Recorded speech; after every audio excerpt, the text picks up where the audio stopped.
Hello! ఇక్కడ చూడండి బొబ్బట్లు అత్తమ్మ తయారు చేసింది ఇంట్లో. నేను ఎన్ని వంటలు చేస్తాను గానీ, బొబ్బట్లు చేయడం నాకు అంత బాగా రాదు. నిజానికి చెప్పాలి అంటే నేను ప్రాక్టీస్ కూడా చేయలేదు. ఎందుకంటే మా అత్తమ్మ చాలా చేస్తది. మా అమ్మ కూడా చేస్తది. వాళ్ళిద్దరు చేస్తారు కదా అని నేను వాటి జోలికెళ్ళను. ఇవేమో శనగపప్పుతో చేసిన బెల్లం శనగపప్పు బొబ్బట్లు. ఇవేమో నువ్వులు, పల్లీలతో చేసిన నువ్వుల పోలేలనమాట. చాలా బావుంటాయి. ఇంతకీ ఇవన్నీ డబ్బాలో ఎందుకు ప్యాక్ చేస్తున్నానో తెలుసా? ఇప్పుడు నేను మిస్సమ్మకెళ్తున్నాను.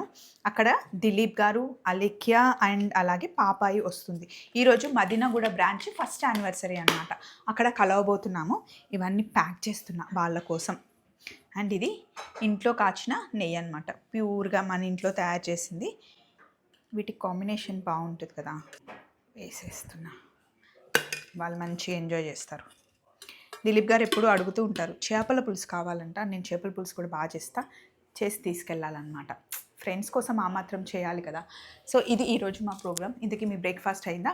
చలో మరి, బాయ్.